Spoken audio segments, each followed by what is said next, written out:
of order and reverence. Because these people, when they come to this place, they get drunk. So one person carries 2 bottles and finishes. They say it's communion. That's not. Paul says if you are hungry, eat at home before you come. They bring the bread. Somebody loads it and have not eaten for 2 days.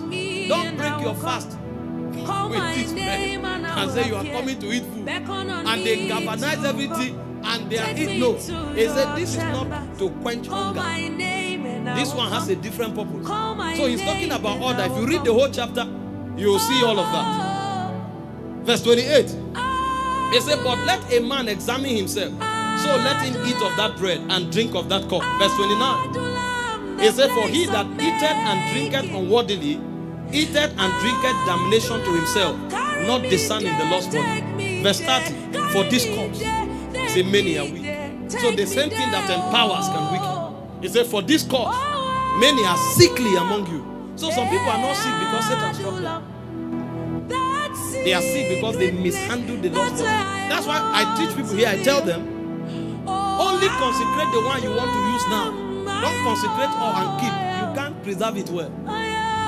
You will cause problem for yourself. And they say many sleep. That means many die. It shows you how powerful this thing is. It's a double-edged sword.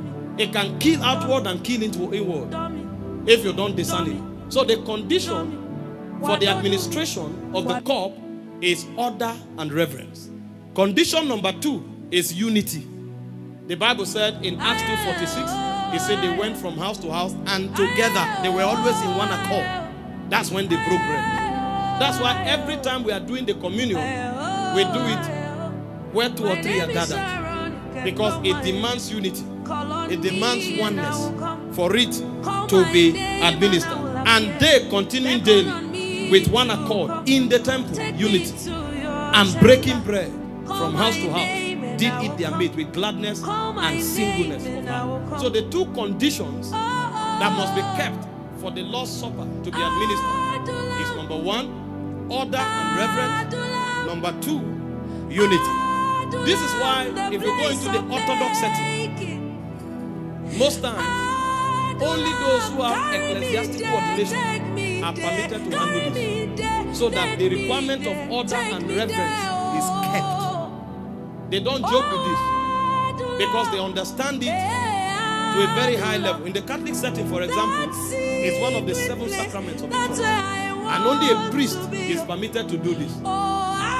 And they have reasons for it. Number 1, in Luke 22, from verse 14 to 20, Jesus told the disciples, the apostles, to do it. So they believe that it's a commandment for the apostles. So you must be a spiritual leader, either a priest or a bishop, to do it. Number 2, they believe that the priest represents Christ. So when the priest is doing it, it's as good as Christ is doing it. And all of these things are good. They are good because the place of order and reverence is kept. So they don't handle it carelessly. And it has been a huge blessing for them. Catholic churches everywhere in the world. You can't stop them. You can't kill them. They are invincible. You go to certain places, the battle that other people are fighting, they exonerate the Catholic Church. This is the power. I was told that the Catholic Church in Dubai was built by the Prince of Dubai. They say everybody who says a Christian use this one. What exemption is more than that? Can you imagine? The Pope is considered the president of a nation. So there are benefits they enjoy. And I tell you, one of the most powerful things in the Catholic Church is the Eucharist. They don't joke with it. They know this thing can save you from battle. This thing can be a weapon of deliverance. This thing called the communion table. But in the Pentecostal, we are arguing that we don't need it. Revelation is too much. Arrogance is all over the place. So there must be reverence. In the Pentecostal setting, we believe that any mature Christian can do this. Why? Because the Bible calls us priests and kings.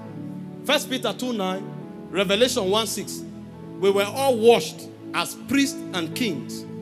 And the demand for it is for order and reverence.